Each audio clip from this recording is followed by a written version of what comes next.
Hello दोस्तों, मैं हूं तुम्हारा मेंटर फ्रेंड मनीष पुरोहित। ये अपना सेशन आ गया है अनअकैडमी एटम्स पे। अपन पढ़ रहे हैं dual nature of radiation and matter. सबसे पहले तो दोस्तों इस लिंक को ज्यादा से ज्यादा अपने दोस्तों में शेयर करो। फ्री में पढ़ाई हो रही है, बढ़िया पढ़ाई हो रही है, फिजिक्स समझ में आ रही है। फिजिक्स अपन पढ़ रहे हैं यहाँ पे JEE Main, advance, NEET, KVPY, NSEP, हर एग्जाम के लिए। जिस भी एग्जाम में फिजिक्स पूछी जाती है उस हर एक एग्जाम के लिए अपन तैयारी कर रहे हैं। तो अपने फ्रेंड सर्कल में इसको शेयर करो, इस लिंक को, इन वीडियोस को शेयर करो, जिससे कि ज्यादा से ज्यादा बच्चों तक अपन पहुंच सकें। क्यों? क्योंकि अपने को ज्यादा से ज्यादा बच्चों का फायदा करना है। सिर्फ यार तुम इतने स्वार्थी मत रह जाना कि तुम बोलो नहीं मैं तो खुद ही पढ़ूंगा, मैं तो खुद ही सारा मजा लूटूंगा। ऐसा मत करो दोस्तों। देश का भविष्य सारे बच्चे हैं, हर बच्चे का फायदा होना चाहिए। ठीक है, शुरू करते हैं अपन। तो अगर आज कोई नए दोस्त मेरे से जुड़ रहे हैं तो दोस्तों मैं हूं मनीष पुरोहित। बिट्स पिलानी से मैंने मेरा बीटेक किया था, ट्रिपल में, एमएससी करी मैंने फिजिक्स में, आगे जाके मैंने एमए इंग्लिश भी कर डाला। इसरो से हूं, इसरो में काम करता था, लेकिन इसरो छोड़ने के बाद से अब तकरीबन 5 साल से मैं तुम्हें बच्चों के साथ हूं। I am having full fledged mentorship program, जो तुम बच्चों को मैं मेंटर करता हूं। और अनअकैडमी पे मैं जेई की फिजिक्स पढ़ाने आया हूं। उससे पहले जब मैं इसरो में था तब दोस्तों मंगलयान, इनसेट, जीसेट, आईआरएनएसएस, मतलब ऑलमोस्ट जितनी भी सैटेलाइट प्रोग्राम रन करता है इसरो, उन सभी के अंदर मेरा कहीं ना कहीं कुछ ना कुछ कंट्रीब्यूशन रहा है। इंटरप्लेनेटरी मिशन पे भी काम किया। फिर कभी वो बताऊंगा जब डिटेल में अपन बातें करेंगे, जब बैठेंगे अपन दोनों यार, है ना। ओके, देखिए कोई अपडेट है क्या? अपडेट तो कुछ खास दिख नहीं रही। फिर से वही है, प्लस का सब्सक्रिप्शन है, निम्बस एक मंत्र है, वो डालोगे तो जो यहाँ पे दिख रहा है तुमको, उसके ओवर एंड अबाउ तुमको एक्स्ट्रा डिस्काउंट्स मिल जाएंगे। 12, 18, 24 महीने के हैं। सिमिलरली 12, 18, 24 महीने के आइकॉनिक के भी हैं। Same is the thing. फिर से बता देता हूँ, निम्बस इज द मंत्र जो कि तुम यूज करोगे और you will get extra discount over and above this, जो भी तुमको स्क्रीन पे दिख रहा है। ओके, मंत्रा निम्बस है, मत भूल जाना। डिफरेंस क्या रहता है? बहुत बार बच्चे पूछते हैं आइकॉनिक और प्लस में। तो दो बातें हैं, टेस्ट एनालिसिस और एक्सपर्ट गाइडलाइंस। बताऊंगा इसके बारे में भी, इसकी क्या इंपॉर्टेंस है। पर ध्यान रखना कि दो बड़े पॉइंट रहते हैं प्रिपरेशन स्ट्रेटेजीज में। ठीक है, इस पे भी अपन आएंगे। राइट, अगर कोई डाउट है, लाइव नहीं पूछ पा रहे हो, मेरे से लाइव नहीं पूछ पा रहे हो तुम, या किसी और एजुकेटर से लाइव नहीं पूछ पा रहे हो, तो इन दैट केस एक सहूलियत तुम्हारे को दे दी गई है। फोटो खींचो अपने डाउट की, you will get instant solution for that. Right, और संडे आ गया है, संडे आ रहा है और संडे को अपना यूसेट है, एग्जाम 2 स्कॉलरशिप्स का एग्जाम होता है। टाइम रहता है 12 से 3। और ये कुछ स्कॉलरशिप्स हैं जो ऑफर हो रही हैं, रियली गुड स्कॉलरशिप्स, प्रिपरेशन में काफी हेल्प करेगी। कुछ नए बैचेस आ रहे हैं दोस्तों। राइट, 6 अप्रैल, 7 अप्रैल, 14 अप्रैल, और ये कुछ अपकमिंग टेस्ट हैं जिनको भी तुम ध्यान रख सकते हो। और सबसे बड़ी बात, मनीष इसरो मेरा हैंडल है। अनअकैडमी ऐप पे जाओगे, मनीष इसरो सर्च करोगे, वहां पे तुमको मैं मिलूंगा, तुम मेरे को फॉलो भी करोगे। वहां पे वीडियोस आ रहे हैं मेरे। I am coming on the special classes, जो फ्री लाइव क्लासेस होती है। Use the Mantra nimbus. Free live classes को भी अनलॉक करने के लिए वो यूज करना पड़ता है दोस्तों। वो एंटर करोगे, फ्री लाइव क्लासेस अनलॉक हो जाएंगी ऐप के ऊपर। मैं आज से चालू करने का प्लान कर रहा हूँ। 4 बजे मिलेंगे और रात को 9:30 बजे मिलेंगे ऐप के ऊपर। 12 बजे का ये जो रहता है, इसके अलावा एक शाम को 6 बजे भी मैं आता हूँ, वो रहता है अपने YouTube के ऊपर। ठीक है, यानी एक दिन में 4 बार अपनी मीटिंग हो रही है। अगर इन 4 मीटिंग्स में भी प्यार नहीं हुआ तो गड़बड़ है। प्यार हो जाना चाहिए। हर दिन 4 बार अपन मिलेंगे, फिजिक्स की प्रेम भरी बातें करेंगे, तो प्यार तो होना चाहिए ना। Love has to flourish, right. और अगर नहीं हो पा रहा है तो बताओ यार, let me try little more, कि भाई तुमको मेरे से प्यार हो जाए, क्योंकि मेरे को तो बच्चों से प्यार रहता है ना। ओके, देखो तो ड्यूअल नेचर ऑफ रेडिएशन में अपन ने अभी तक क्या क्या कर लिया है, पहले ये देख लेते हैं। तो अपन ने क्या कर लिया और क्या बचा है। अपन ने फोटोइलेक्ट्रिक इफेक्ट को निचोड़ के उसका सारा जो गूदा है वो निकाल के खा लिया है। फोटोइलेक्ट्रिक इफेक्ट अब अपने रगों में बस चुका है। उसमें अपन ने एक्सपेरिमेंट, एक्सप्लेनेशन और क्वेश्चन सब कर लिए। एडवांस लेवल तक के क्वेश्चन कर लिए। फोटोइलेक्ट्रिक इफेक्ट के लिए अपन तैयार हैं। कोई भी क्वेश्चन दे दो तुरंत अभी सोल्व कर सकते हैं। ठीक है, ड्यूअल नेचर की बात करें तो डी ब्रोय के लिए अपन ने डी ब्रोय हाइपोथेसिस को देख लिया है, उसके ऊपर अपन ने क्वेश्चंस भी कर लिए हैं। ठीक है, अब बचती हैं ये कुछ चीजें। डेविसन एंड जर्मर एक्सपेरिमेंट जो है दोस्तों, ये बहुत जरूरी है पढ़ना। क्यों जरूरी है? क्योंकि डेविसन एंड जर्मर का एक्सपेरिमेंट जो था, उसने डी ब्रोय की हाइपोथेसिस जो थी उसको प्रूव किया। मतलब ये ऐसा था कि डी ब्रोय ने हाइपोथेसिस दी। हाइपोथेसिस क्या होता है ना दोस्तों, हाइपोथेसिस होता है कि एक प्रपोज थ्योरी, लेकिन वो प्रूव नहीं करी गई है। प्रपोजल है एक थ्योरी का, उसको एक्सपेरिमेंटली आप प्रूव कर दो तो बाद में वो सच मानी जाती है। तो डी ब्रोय ने हाइपोथेसाइज किया था। डेविसन एंड जर्मर का जो एक्सपेरिमेंट था, उसने उस पर्टिकुलर हाइपोथेसिस को प्रूव कर दिया था एक्सपेरिमेंटली कि एक्सपेरिमेंटल ऑब्जर्वेशन जो है they are in accordance with the de Broglie hypothesis. अपन देखेंगे इसका आराम से। एक्सपेरिमेंट की बात जब आती है ना तो मेरी गाड़ी तो वहां रुकती है आराम से, क्योंकि अपना तो काम ही क्या रहा है, एक्सपेरिमेंट ही तो काम रहा। भाई ऐसे ही साइंटिस्ट वैज्ञानिक थोड़े ना बन गए थे, ठीक है। तो जब भी कोई एक्सपेरिमेंट आएगा अपनी गाड़ी धीरे हो जाएगी, अपन उस एक्सपेरिमेंट की बाल की खाल निकालेंगे, उसको देखेंगे और उसी एक्सपेरिमेंट से चालू नहीं करेंगे,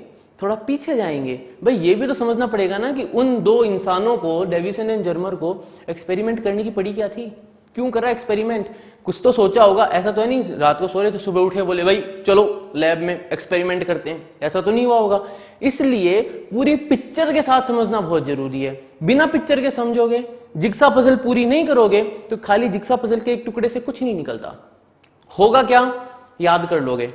12वीं गई, 12वीं से बाहर निकले, ये दिमाग से बाहर निकला। आई बात समझ में, पूरी पिक्चर बनेगी, सब याद रहेगा।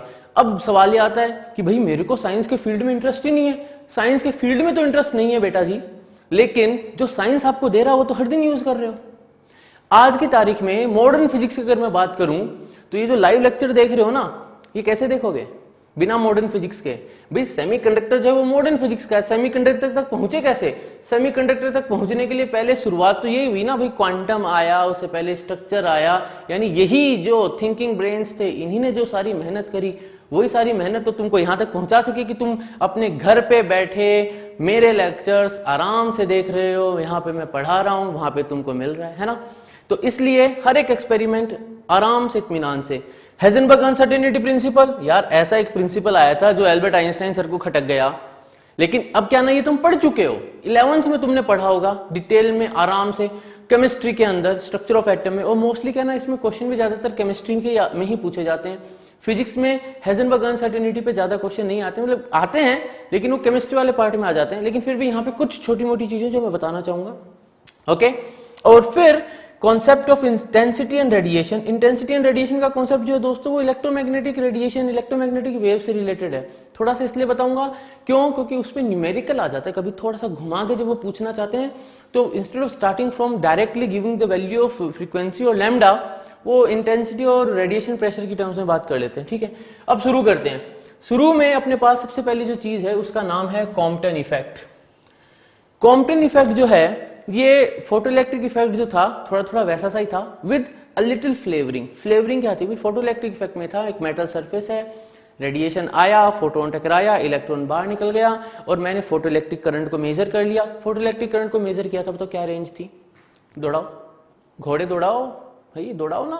हाँ क्या थी, माइक्रो एमीटर से मेजर कर रहे थे क्या, बिल्कुल सही। अब एक क्वेश्चन आ जाए तो what is the range of photo current in photoelectric experiment, photoelectric effect experiment. ये छोटी छोटी चीजें हैं दोस्तों। 4 नंबर की आ जाए तो क्या करोगे, है ना, याद रखना है। यहां पे क्या हो रहा है, यहां पे देखो थोड़ा सा फ्लेवर अलग है। एक इंसिडेंट फोटोन है, एक रेस्ट पे पड़ा हुआ इलेक्ट्रॉन है। इंसिडेंट फोटोन आके इलेक्ट्रॉन से टकराया, इसकी एनर्जी है h न्यू। टकराने के बाद फोटोन इधर स्कैटर हो गया, यानी यहाँ पे फोटोन ऐसे स्कैटर हुआ जैसे कि फोटोन जो है ना वो कोई वेव नहीं है, वेव नहीं है, वो एक पार्टिकल है, आके टकरा रहा है ना, लेकिन फ्लेवर अलग है। ठीक है, टारगेट इलेक्ट्रॉन जो है वो रेस्ट पे है, इलेक्ट्रॉन इधर चला गया। यानी एक तरीके से वैसा हो गया कि जैसे कंचे खेलते ना बचपन में अपन, तो कंचे पड़े हैं, मैंने कंचे पे मारा तो एक कंचा इधर निकल गया, एक कंचा इधर निकल गया, राइट। एनर्जी ट्रांसफर हुई, बिल्कुल। मोमेंटम ट्रांसफर हुआ, बिल्कुल, क्योंकि रेस्ट पे था भाई। इलेक्ट्रॉन अगर रेस्ट पे था तो मूव कर गया तो एनर्जी मोमेंटम ट्रांसफर हो ही गए ना उसको, यानी सब कुछ हो गया जो अपन ने पढ़ा है। एनर्जी मोमेंटम ट्रांसफर अपन पढ़ते हैं, अपन जब पढ़ते हैं क्लासिकल इनके लिए पढ़ते हैं ना, कंजर्वेशन ऑफ मोमेंटम और एनर्जी अपन पढ़ते हैं कि भाई एक बॉल दूसरी बॉल से टकराई और वो डेविएट हो गई, मोमेंटम कंजर्व करे, सब ये किसके लिए करते हैं अपन, मैक्रो के लिए। यहाँ पे मैं किसकी बात कर रहा हूँ, इलेक्ट्रॉन। मैं चला गया हूँ क्वांटम स्टेट में, क्वांटम लेवल पे चला गया हूँ फिजिक्स के, यहाँ पे मैं उसकी बात कर रहा हूँ। बट स्टिल दोनों रूल काम करें, एनर्जी कंजर्वेशन और मोमेंटम का भी। ठीक है, तो यहाँ पे एनर्जी ट्रांसफर है, मोमेंटम ट्रांसफर है। अब इस पूरी चीज को मैथमेटिकली जब मैं लिखना चाहूं तो मेरे पास ये रिलेशन है।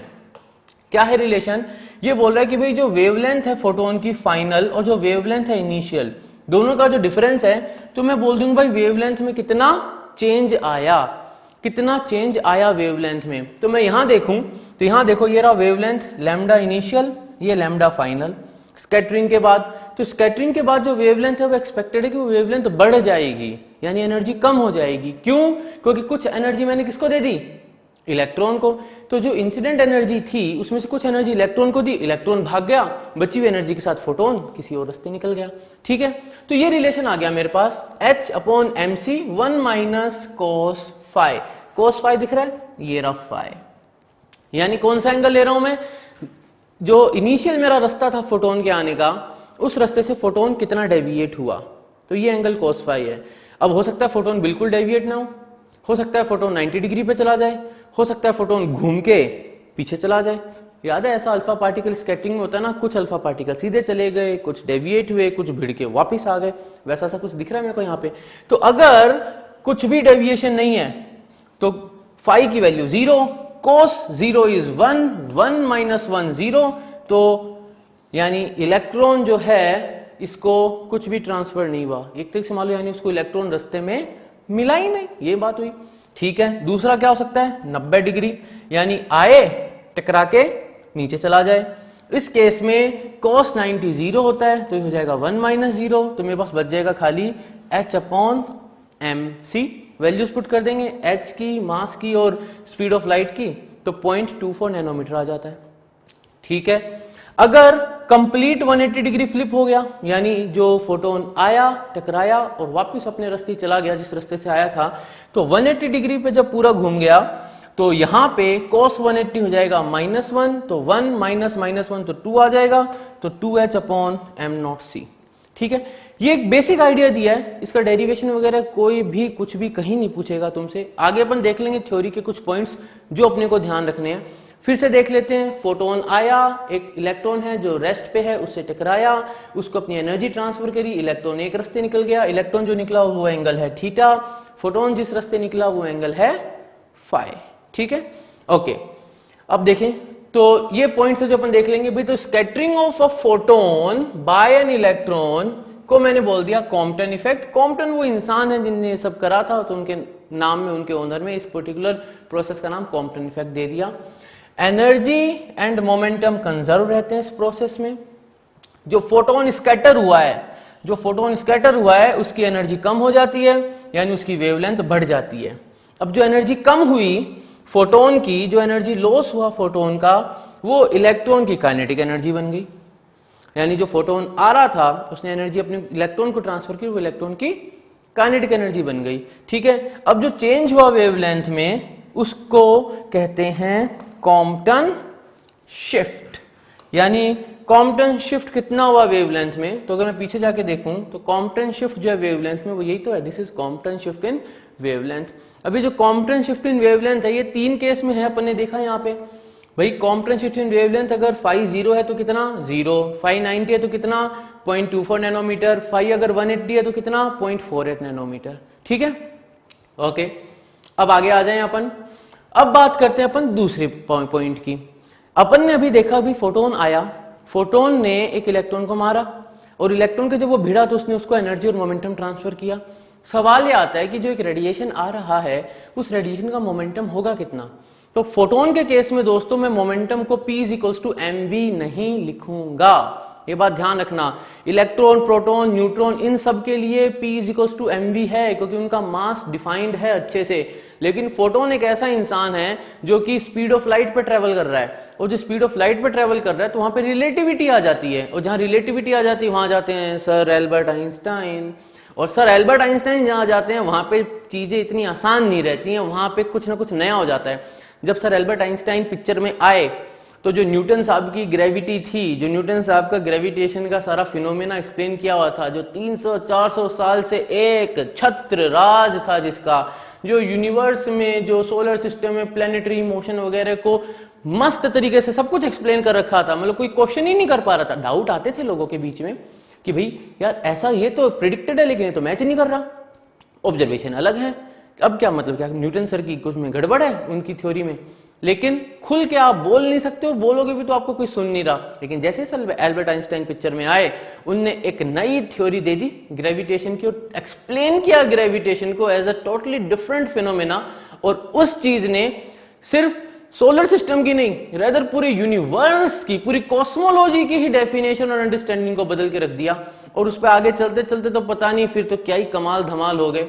ठीक है, वैसे ही यहां पे भी जो है जब फोटोन पिक्चर आई, जब एल्बर्ट आइंस्टाइन सर ने photon picture of light propose करी ना, तो वहां पे भी काफी लोगों को लगा यार ये भाई मतलब ऐसे होता है ना, जैसे कोई साथ का बंदा कुछ नया बोले तो बोलते यार ये मानता ही नहीं यार, हर चीज ही चेंज कर देता है, वहां चेंज कर दिया, यहां चेंज कर दिया।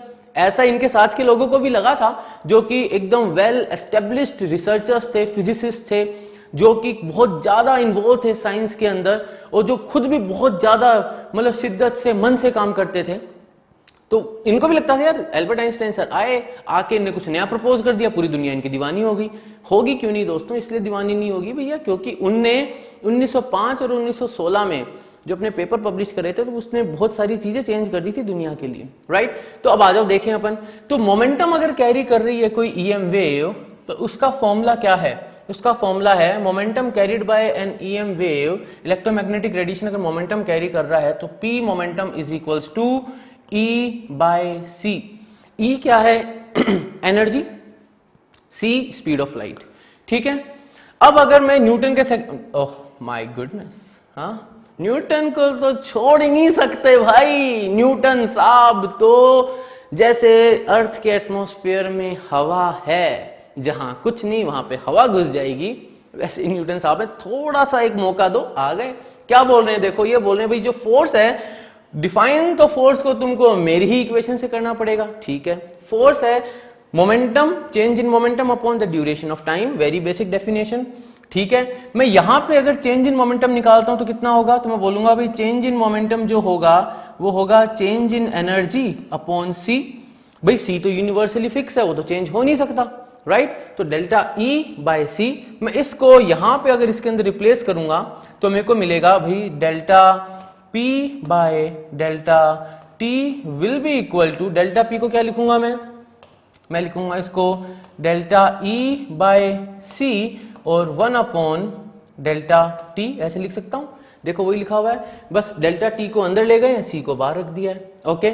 यानी ये क्या चीज हो गई? ये होगी मेरे पास इक्वेशन जहां पे मैं फोर्स की बात कर रहा हूं। तो फोर्स कितना हो गया? Delta E by delta T into 1 upon C, ठीक है। इसको मैं बोल देता हूं लेट्स से इक्वेशन ए। अब मैं एक और चीज डिफाइन करता हूं, वो है intensity, intensity of wave. Intensity of wave को मैं कैसे डिफाइन कर रहा हूं?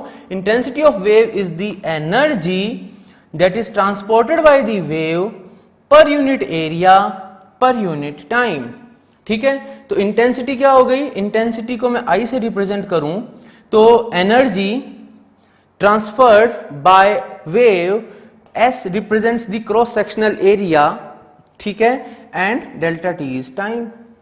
यानी मेरे पास एक रिलेशन है फोर्स का, इसको इक्वेशन 1 बोला, इसको मैं बोल देता हूं A, इसको बोल देता हूं B। दो इक्वेशन आ गई। पहली इक्वेशन में है जहां पे मैंने फोर्स को रिलेट किया है, delta E by delta T up into 1 upon C is force. यहां पे I को देखूं तो वो है delta E by delta T into 1 upon S is I। अब मैं इन दोनों को अगर रिलेट करता हूं, यहां से अगर delta E by delta T को निकालूंगा इससे, तो क्या मिलेगा? Delta E by delta T is equals to I S.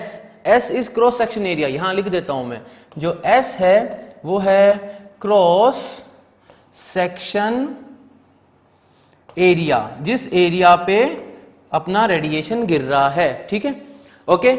अब delta E by delta T यहां देखूं तो यहां पे क्या आ रहा है? तो अगर मैं आई एस यहां पे लिख दूं तो delta E by delta T I S हो जाएगा, और C उधर ले जाऊं तो मेरे को मिल जाएगा F into C is equals to I into S. S क्या है?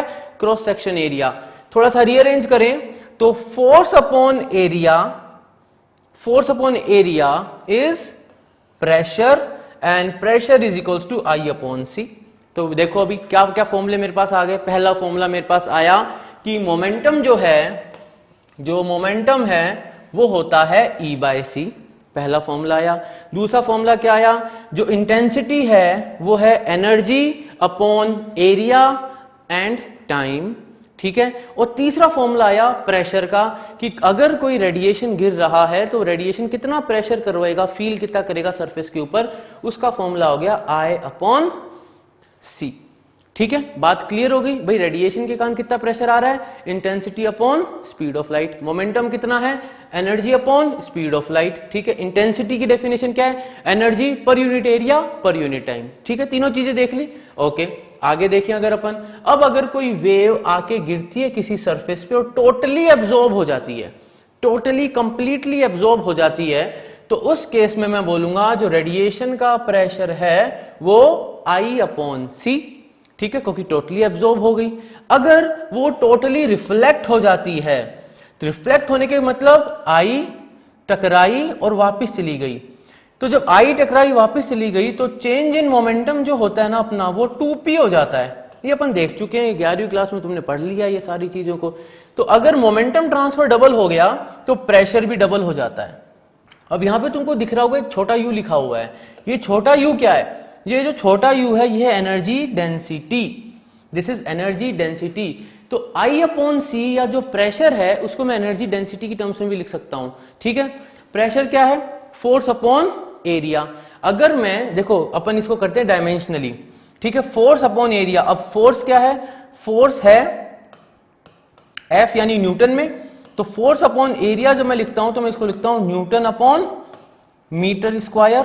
अगर मैं न्यूटन को मीटर से मल्टीप्लाई कर दूं तो वर्क डन हो गया, force into displacement is work done. तो मैं ऊपर एक मीटर की डायमेंशन लगा दूं, नीचे एक मीटर की डायमेंशन लगा दूं, तो newton metre is the nothing but energy, joule, right. तो न्यूटन मीटर में तो मेरे पास आ गई एनर्जी, और मीटर स्क्वायर इंटू मीटर यानी मीटर क्यूब आ गया।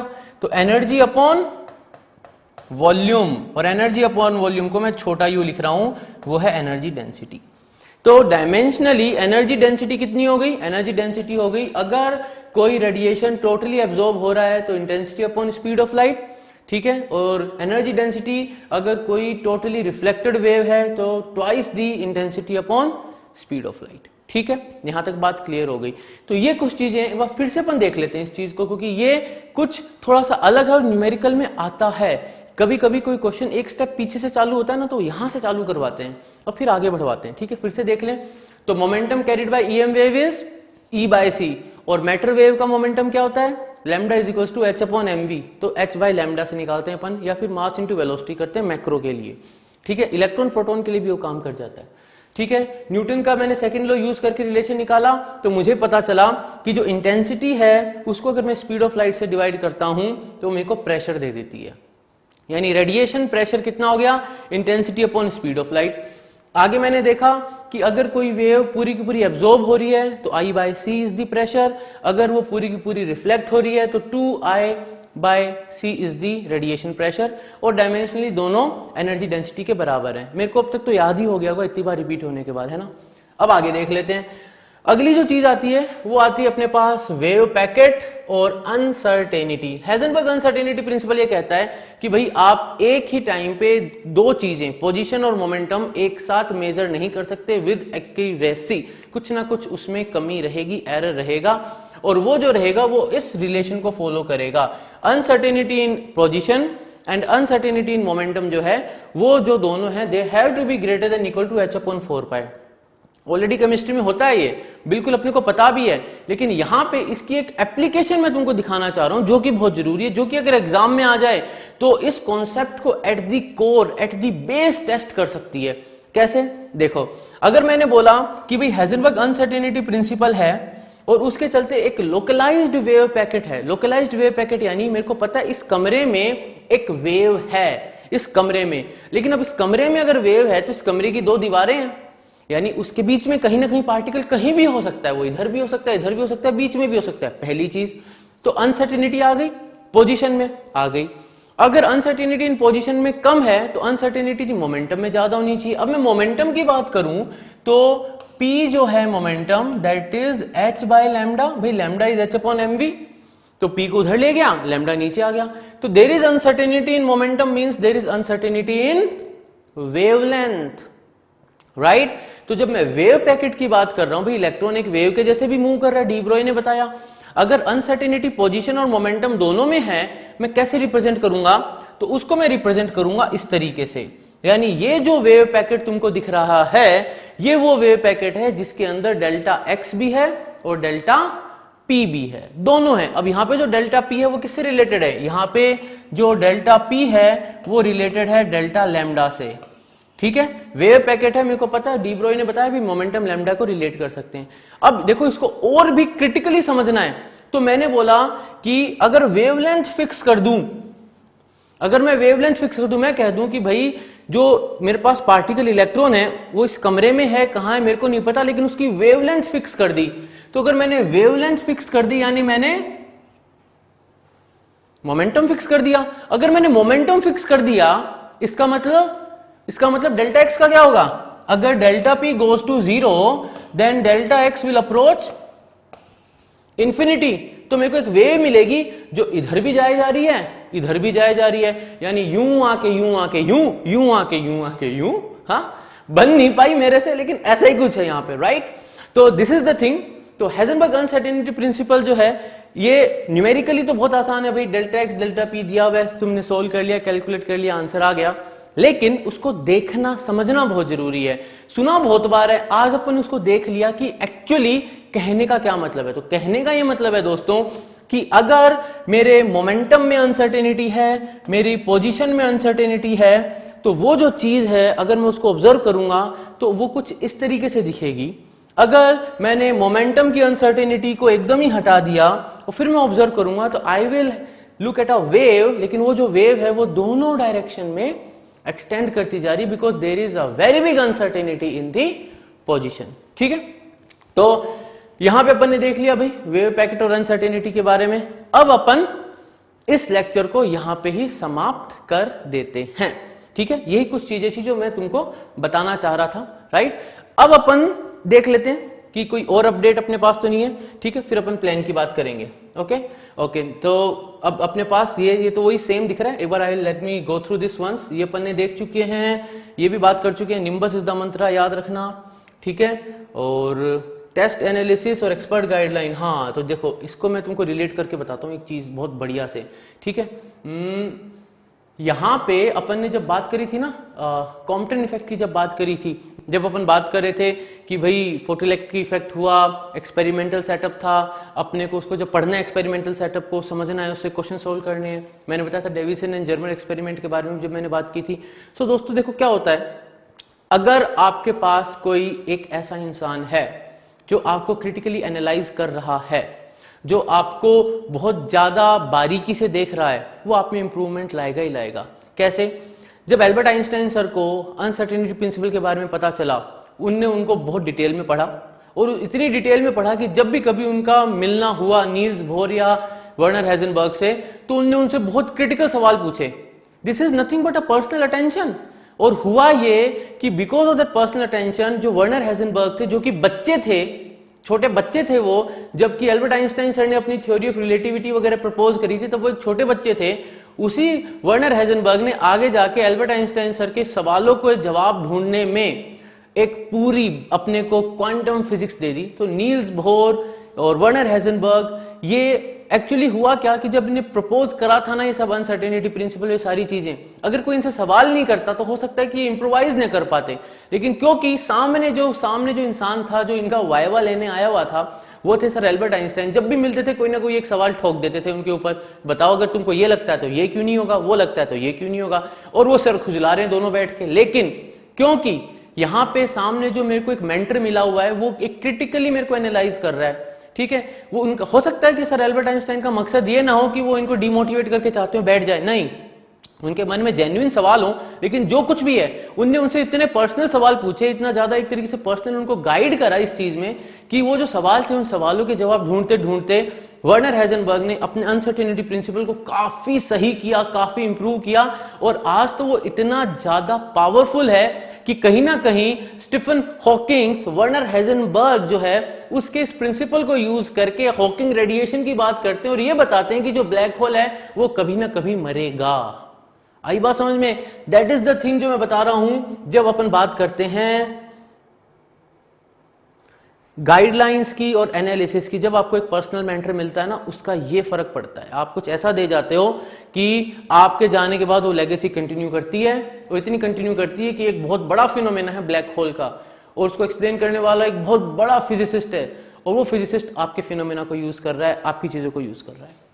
ठीक है, बाकी तो ask a doubt, always take a photo, put it on, और you will get the solution. और ये सब बता चुका हूं मैं तुमको। एग्जाम जो आ रहा है संडे को, नए बैचेस के बारे में अपन बात कर चुके हैं, और this is the handle again, ये बताऊंगा, यहाँ पे रुकूंगा तो है मैं थोड़ी देर, जिससे कि तुम याद रख लो, मनीष इसरो जाना जरूर है और फॉलो तो करना ही है, ठीक है। सो दैट वाज ऑल दोस्तों, ये था आज का वीडियो। आज अपन ने देखा, अपन ने थोड़ा सा कॉम्पटन इफेक्ट को देखा, हाइजेनबर्ग अनसर्टेनिटी प्रिंसिपल को एक दूसरे एंगल से देखा, जहां पे वेव पैकेट की अपन ने बात करी कि लोकलाइज्ड वेव पैकेट क्या है, और अगर मैं पोजीशन को, अगर मोमेंटम को अगर फिक्स कर दूं तो पोजीशन किस तरीके से चेंज होती है, जो अपन ने सुना है आज उसको भी अपन ने विजुलाइज किया, ठीक है। अब फिर से मैं एक बार बता दूं कि I am planning to come live on app special classes पे 4 बजे, यूट्यूब लाइव 6 बजे, and there will be one more class in the night 9:30 बजे, जो ऐप पे होगी स्पेशल क्लास, ठीक है। पहुंच जाना। सबसे बड़ी बात, ये जो वीडियोस हैं इनके लिंक मैक्सिमम शेयर करो अपने दोस्तों में, जो लाइव सेशन होंगे उनके लिंक शेयर करो, ये इन्फॉर्मेशन शेयर करो, जिससे कि मैक्सिमम बच्चों तक ये रीच हो सके, मैक्सिमम बच्चे फिजिक्स को इस तरीके से पढ़ सकें कि फिजिक्स का डर उनके मन से निकल जाए और उनको फिजिक्स पढ़ने में मजा आने लगे। क्योंकि अगर मजा नहीं आएगा दोस्तों अगर पढ़ने में, तो कहीं ना कहीं तुम मन मार के पढ़ोगे, वहां पे जो लथार्जी आती है ना, वहां पे जो एक इनर्शिया आ जाता है, अपन आगे नहीं बढ़ पाते, उसमें नुकसान अपना ये होता है कि अपन उस सब्जेक्ट को छोड़ देते हैं, एक सोतेला सा व्यवहार करते हैं, और सोतेला व्यवहार अगर आप सब्जेक्ट के साथ करोगे तो एग्जाम वाले दिन आपसे बदला निकालेगा, ठीक है। तो मिलेंगे अपन अपनी नेक्स्ट क्लास में, तब तक के लिए जय हिंद दोस्तों।